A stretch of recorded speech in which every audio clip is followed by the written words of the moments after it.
Jaya Kunda Bihari.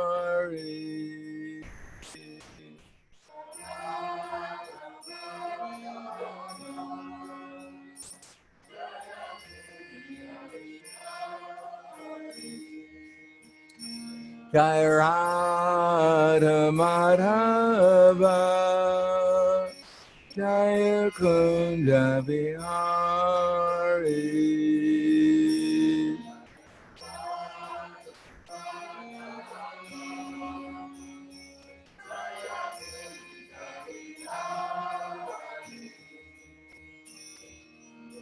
Kopijana Balaba Grimadari Jaya Grivadari.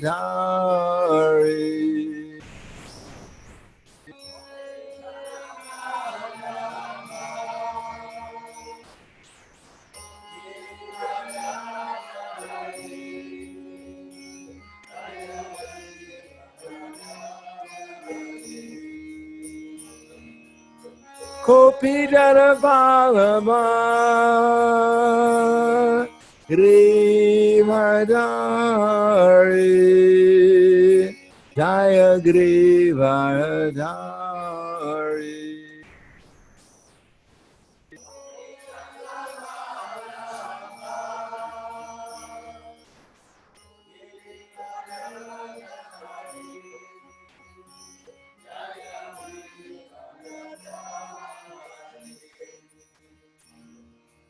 Kopijana Balaba Grivadari Jaya Grivadari.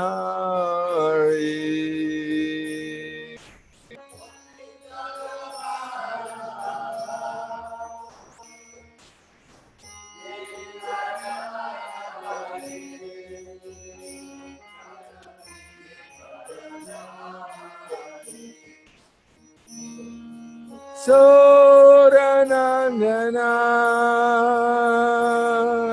Braja Janaranjana Jaya Braja Janaranjana.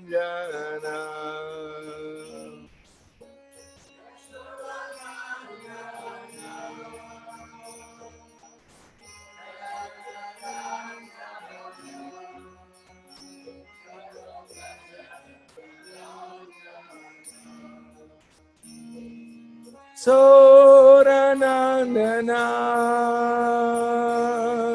Raja Janaranjana Jaya Braja Janaranjana.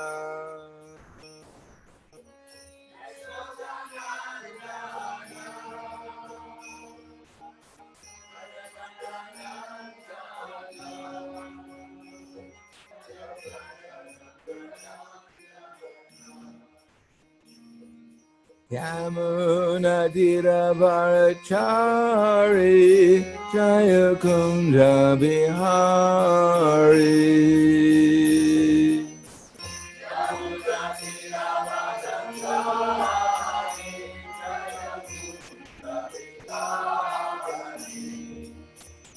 Yamuna Dhiravarachari Jaya Kunda Bihari.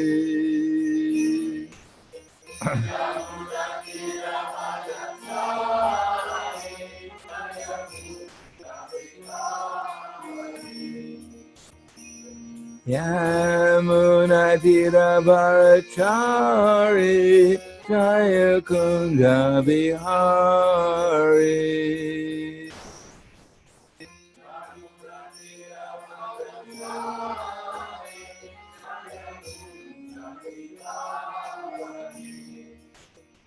Radha Madhava Jaya Kunda Bihari.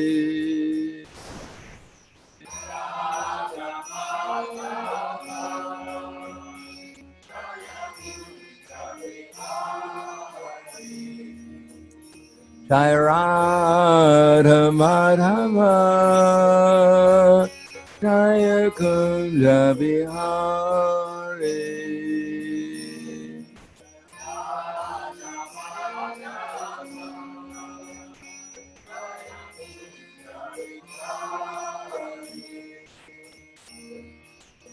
Kopijana Balaba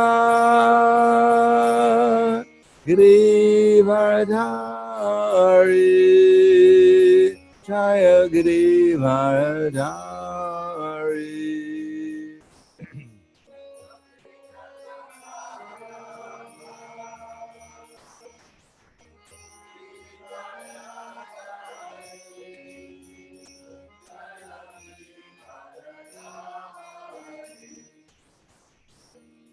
Kopijana Balaba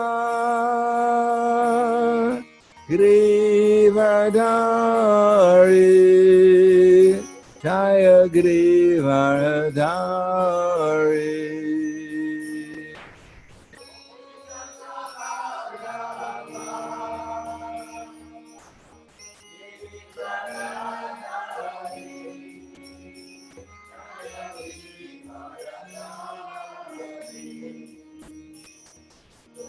Kopijana Balaba Girivardhari Jaya Girivardhari.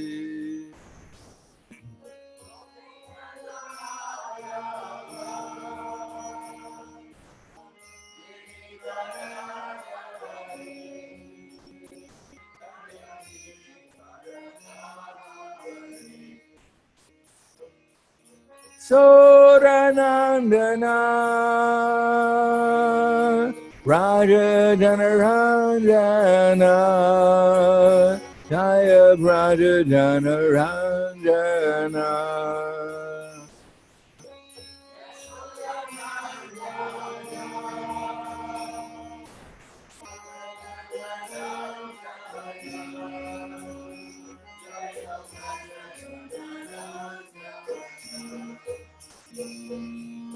Soranandana Raja Janaranjana Jaya Raja Janaranjana.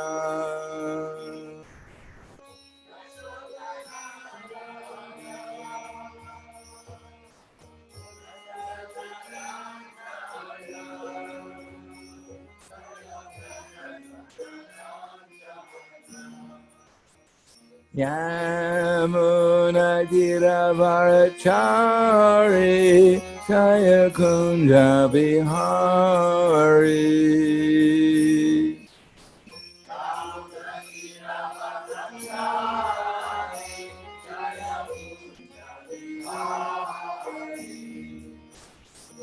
Yamuna Giravarachari Jaya Kunja Bihari.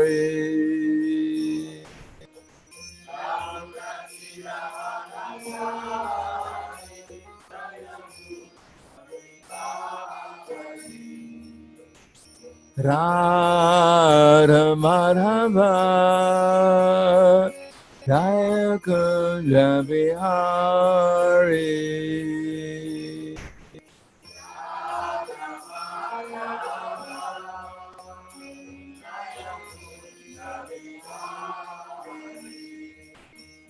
Jaya Radha Madhava Jaya Kunja Bihari.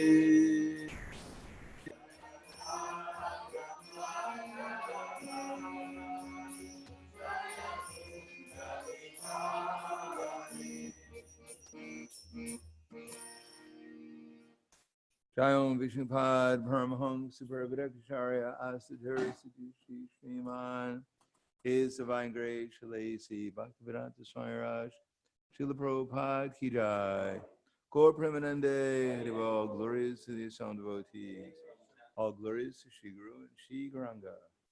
Om Vishnu Vidaya Krishna Prasthaya Bhutale Srimate Bhaktivedanta Swami Namane Namaste Saraswati Deve Gauravani Prajarane Nirvishesha Shunyavadi Paskatyate Siddharne.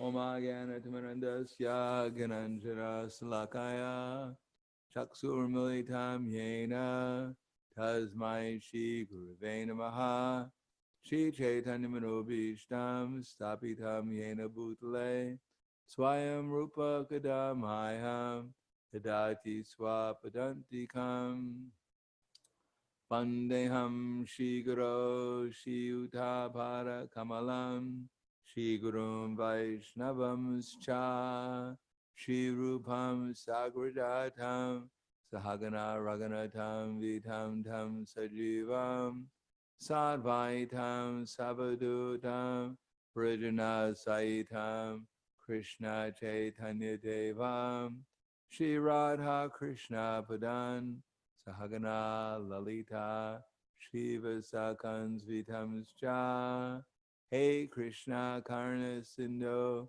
Dinabando Jagatpate Gopesha Gopika Kanta Radha Kanta Namostute Tapta Kanchana Gorangi Radhe Vrindavaneshwari Prishubhana Siddha Devi Pranamami Hari Priye Panchakapa Turbhyascha Kripa Sindhuvyevacha Patitanam Bhavanebhyo Vaishnavebhyo Namo Namaha Shri Krishna Chaitanya Pranityananda Shadvaita Gadadhar Shivasadi Gaur Bhaktivinoda Hare Krishna Krishna Krishna Hare Hare Hare Rama Rama Rama Hare Hare Om Namo Bhagavate Vasudevaya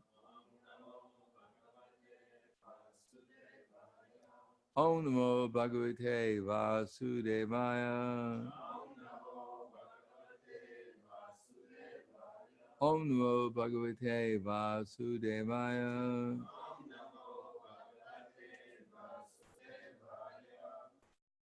Srimad Bhagavatam, Canto 4, Chapter 2, Daksha curses Lord Shiva, text number 16.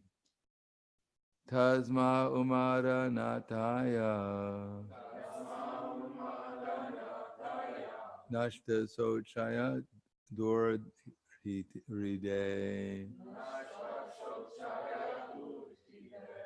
Tata Bata Maya Sadvi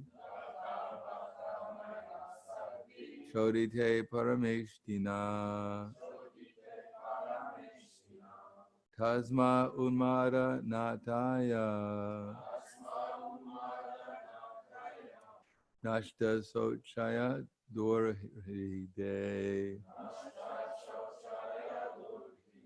Tata Bata Maya Sadvi Shodite Parameshtina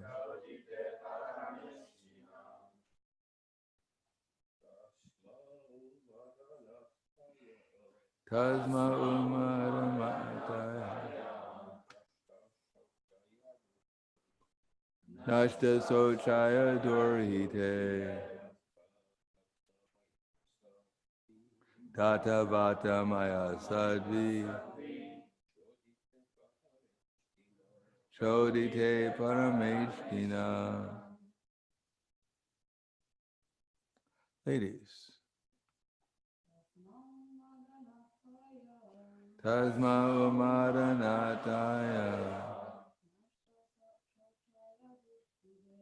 Atano Chaya Suridide Katam Sadvi Shodita Parameshtina. Does anyone here know Romanian and Spanish? No. Do you know Spanish? I understand it, but I don't speak it at all. Oh. Tasmai to him. Umaranataya to the Lord of Ghosts. Nashta Sochaya being devoid of all cleanliness. Dorhiride, heart filled with nasty things. Data was given. Bata, alas. Maya, by me. Sadvi, sati. Chodite, being requested.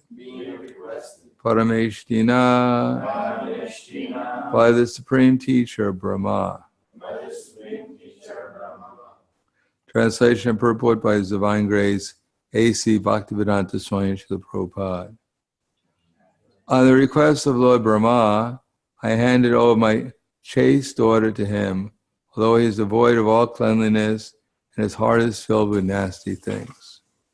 Purport.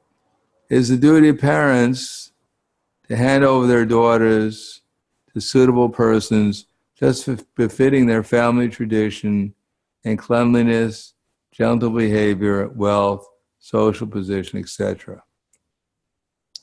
Daksha was repentant that on the request of Brahma, who was his father, he had handed over his daughter to a person who, according to his calculation, was nasty. He was so angry that he did not acknowledge that the request was from his father. Instead, he referred to Brahma as Parameshti, the supreme teacher in the universe. Because of his temperament of gross anger, he was not even prepared to accept Brahma as his father. In other words, he accused him of Brahma of being less intelligent because he advised Daksha to hand over his beautiful daughter to such a nasty fellow. In anger, one forgets everything. Thus, Daksha in anger not only accused the great Lord Shiva, but criticized his own father, Lord Brahma, for his not very astute advice that Daksha hand over his daughter to Lord Shiva. We have a translator? Oh, yeah. Well, I'll just translate this in Spanish quickly. Es el deber de los padres de dar sus hijas a las personas adecuadas en acuerdo con su tradición familiar en limpieza, comportamiento gentil, riqueza, posición social, etc. Daksha era repentante que bajo el pedido de Brahma, quien era su padre, y ha dado su hija a una persona quien en acuerdo con sus calculaciones era indeseable. Él era tan iracunda que él no dar cuenta que este pedido fue de su padre. A veces él refirió a Brahma como Parameshti, como el profesor supremo en el universo. Debido a su temperamento de ira, él no aún preparado de aceptar Brahma como su padre. En otras palabras, él dar acusaciones a un Brahma de ser menos inteligente, debido a que él evició a Daksha de dar su hija bella a una persona tan indeseable. En la era, el uno olvida que todos. Entonces, Daksha en ira no únicamente dar acusaciones al gran Señor Shiva, pero criticó a su propio padre. Brahma, por no ser muy astuto, por his consejo no muy astuto, que Daksha dar su hija a Señor Shiva. Namo Vishnu Varaya Krishna Prasthaya Bhutale Srimate Bhaktivedanta Swami Namane Namaste Saraswati Deve Gauravani Pracharane Nirvishesha Srinivadi Pasya Dhyade Satarane.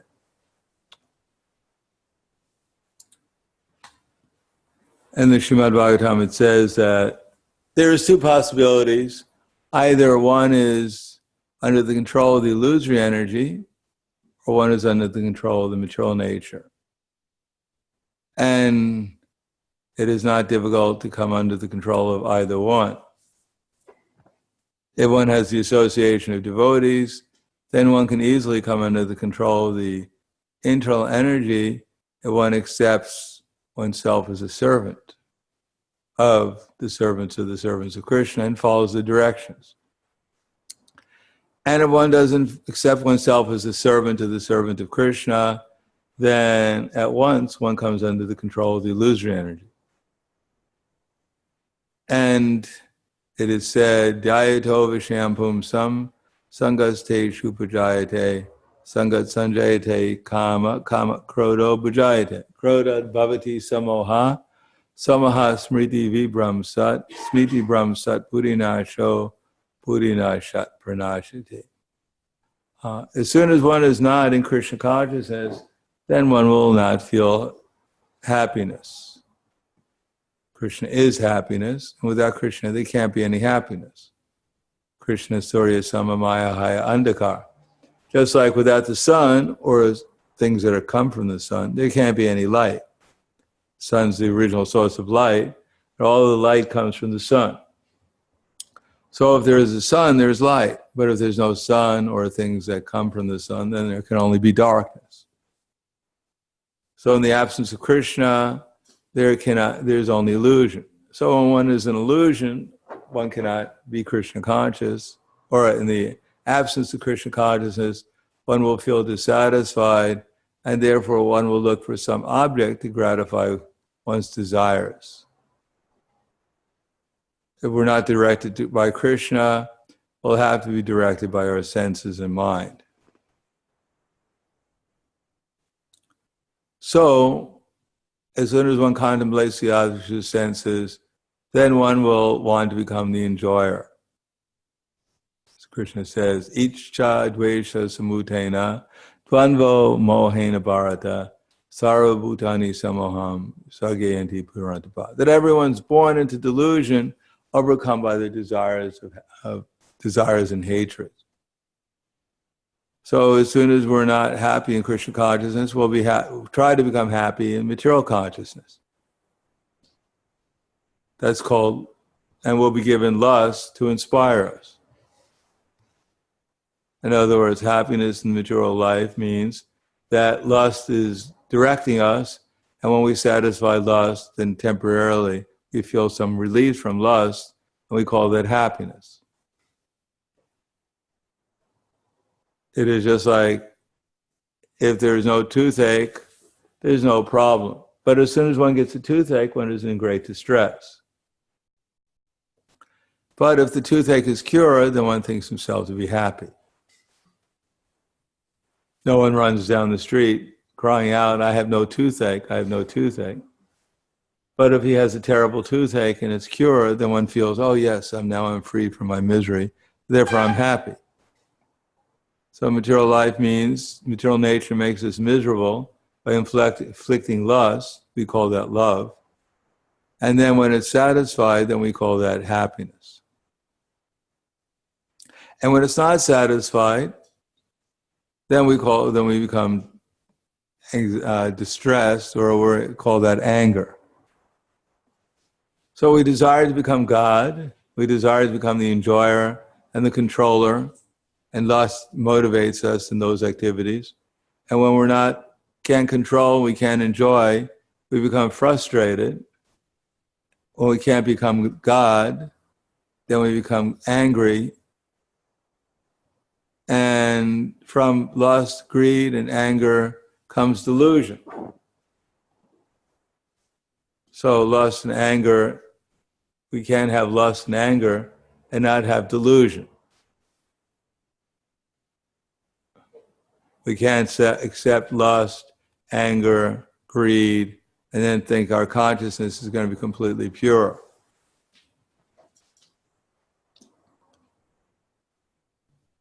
No, then there is delusion, then we're forced to misidentify ourselves with the gross and subtle material bodies. And as soon as we do that, then of course there's further implications. Then our memory is taken away, who we actually are. We can't think ourselves to be a gross and subtle body and remember at the same time we're a spiritual being. Either we're a spiritual being or a gross or subtle body. And as soon as we think ourselves to be a gross body and we forget who we are, then our spiritual intelligence goes away because we're covered by a false ego.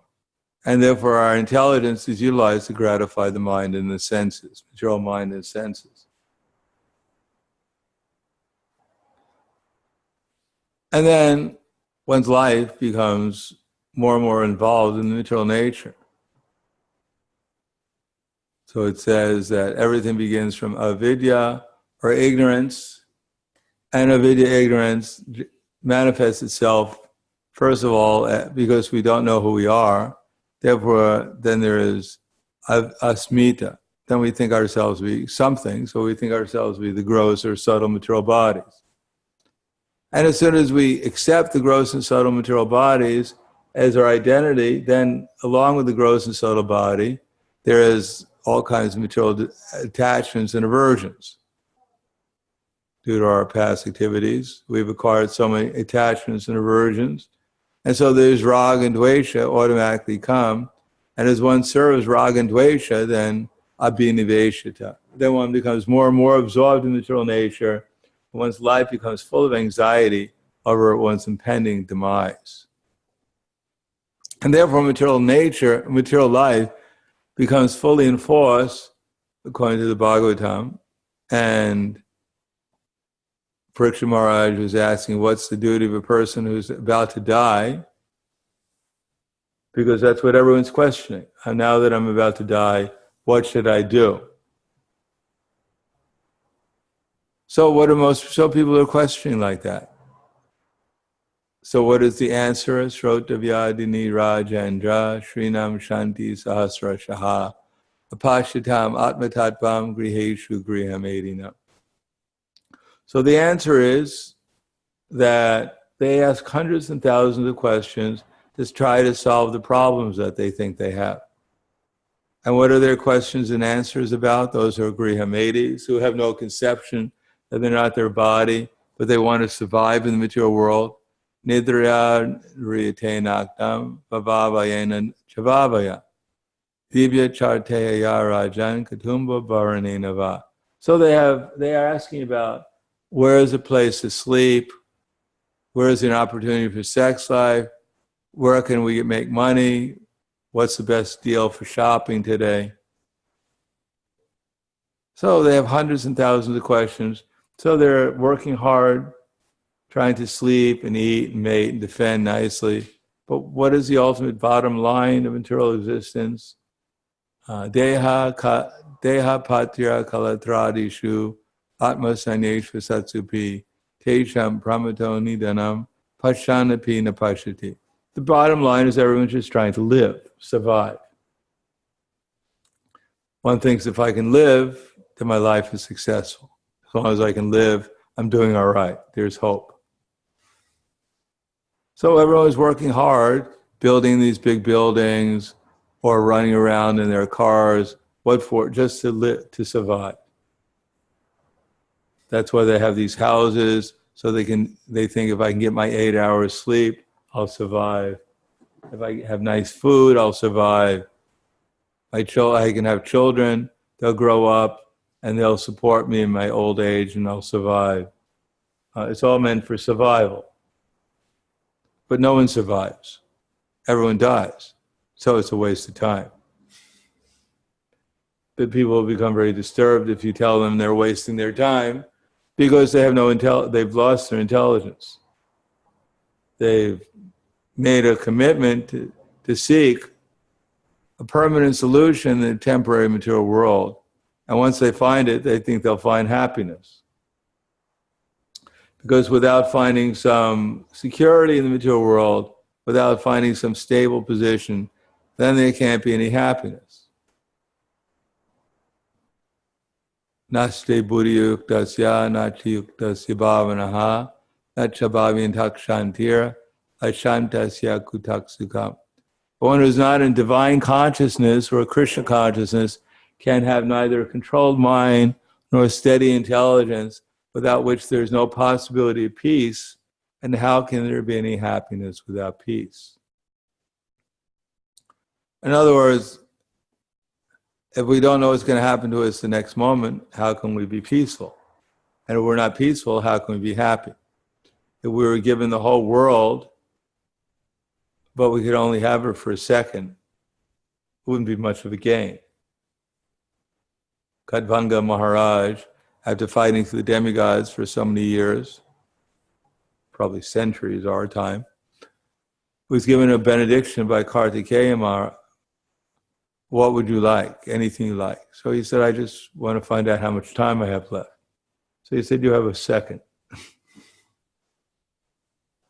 Not much to enjoy. Should I play golf, or should I put the money in the bank, or in that 1 second I have left? And so he came down to the earth planet and meditated upon Krishna.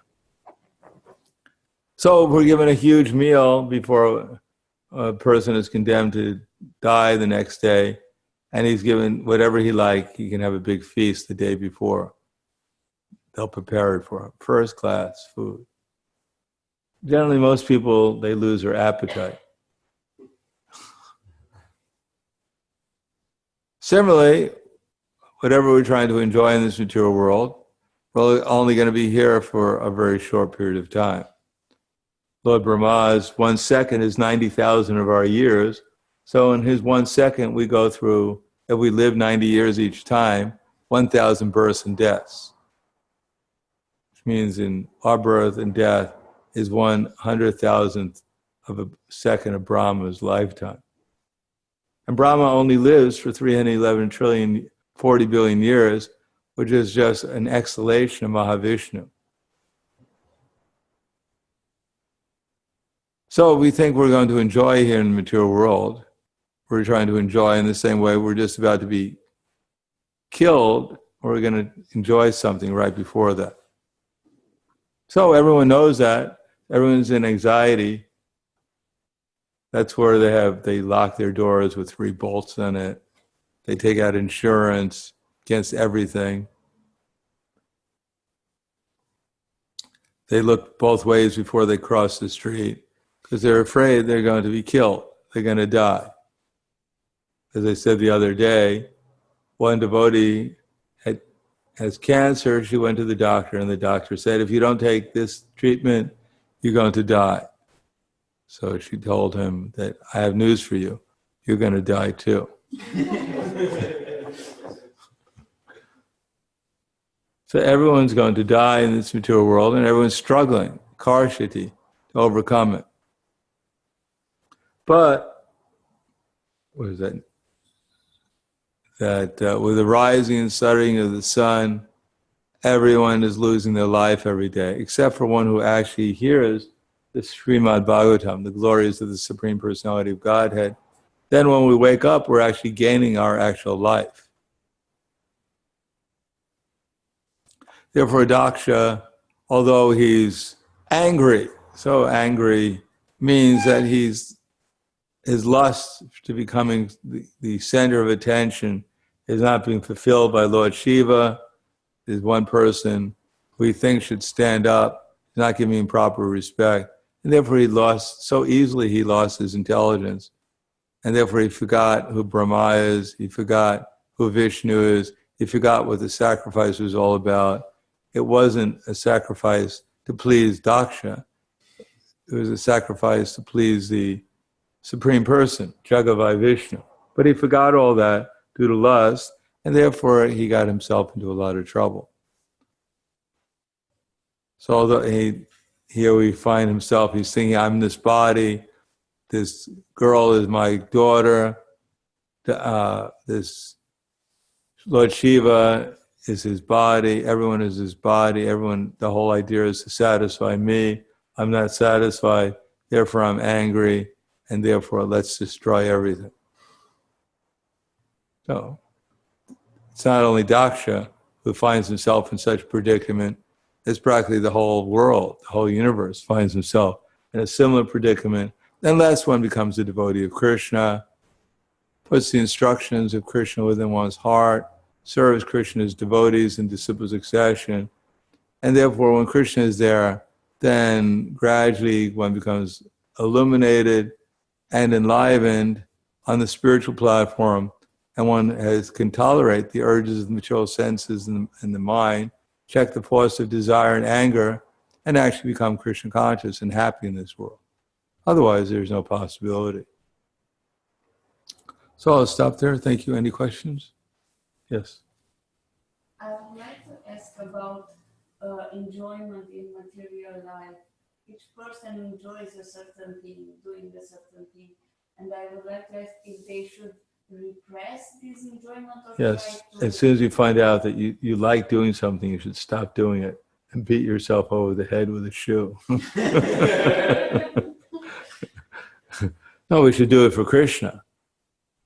If we like to do something, we do it for our sense gratification. That's not very good.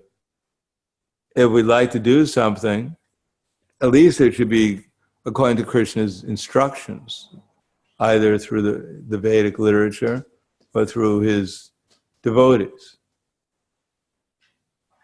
And if we like to do something, we do it, and it's actually authorized to do, and we do it for Krishna, well, that's very good. But don't we actually do it also for ourselves a bit? You have something against yourself? No, but isn't that... So you're in the spiritual world and you're happy serving Krishna. You think, oh, I'm too happy serving Krishna. I should make myself miserable. I should come back to the material world. You think Krishna's devotees are just, they're looking forward to the time they can be miserable again? They don't desire happiness, it's automatically there, but they don't do anything to make themselves miserable either. They do everything to please Krishna.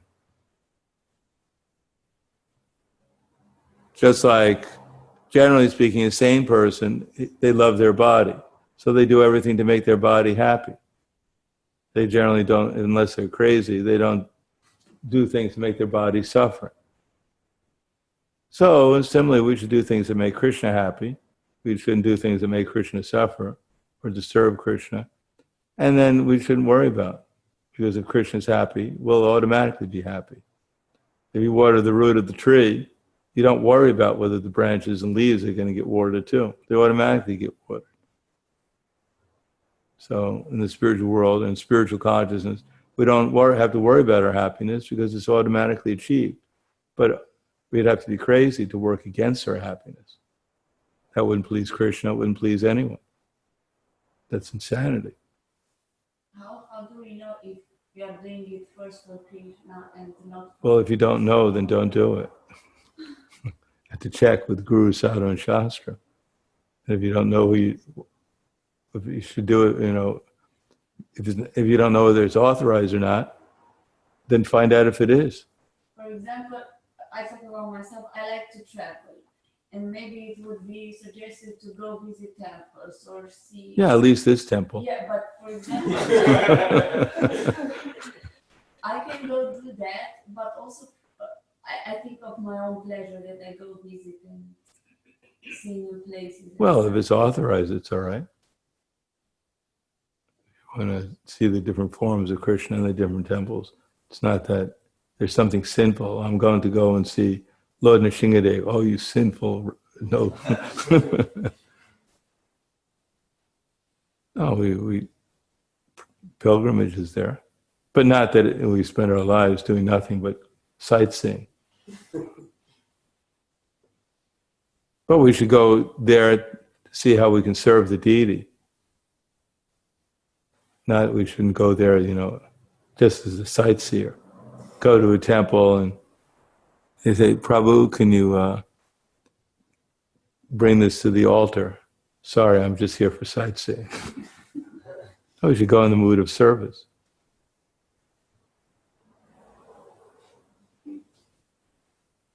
Anything else? Yes. We have a question from the previous lecture from internet. The devotee asked if one does not have to be a pure devotee to acquire Krishna's good qualities. Well, the more pure the devotee is, the more he acquires the qualities. The more the iron is in the fire, the more the iron becomes like the fire. You can't say, well, we put the iron in the fire, but we took it out, and now it's perfectly like the fire. Okay. The more the iron stays in the fire, the more it becomes like fire. More closely we're in the service attitude towards Krishna, the more Krishna reveals himself as a result of our service attitude, the more we become like Krishna. Anything else? Yes. Sí, si tiene algún consejo para poder apreciar más el servicio que cada devoto, de todos los devotos, aunque sea de de todos los devotos, un consejo para poder apreciar el servicio que cada devoto hace para la nación. Por los demás o por uno, por sí mismo. Para cada uno de los devotos, para poder apreciar mejor su servicio, poder amarle por el servicio. Apreciar los servicios de los devotos o apreciar los servicios de sí mismo. El servicio de los devotos. Oh. How can we appreciate more of the service of the devotees? Well, yes, the service that they're rendering. Well, if our idea is to please Krishna, then, and we see the devotees that they're doing what Krishna wants them to do, because they're serving Krishna's representative, then we should see that we should appreciate that they're also trying to please Krishna. ¿Entiendes? Si podemos ver a los devotos que están sirviendo bajo la guía del representante de Krishna, y entonces ellos están complaciendo a Krishna. Si nuestra meta también es complacer a Krishna, entonces podemos apreciar que los devotos están ayudándonos a complacer a Krishna, cooperando con nosotros para complacer a Krishna. Tal como si nuestra meta es echar agua sobre la raíz de un árbol, si todo el mundo está dando la misma cosa, poniendo agua en la raíz, entonces podemos apreciar, ellos están cooperando con nosotros para hacer esta tarea. So if we're trying to water the root of a tree and we see others are doing the same thing, and we can appreciate that they're all cooperating, we're all cooperating together to serve the same purpose, para servir al mismo propósito. Más Krishna está complacido, más hay bienaventuranza. The more Krishna is pleased, the more happiness there is. Okay, thank you very much. Grantaraj Srimad Bhagavatam ki jai. Srila Prabhupada ki jai.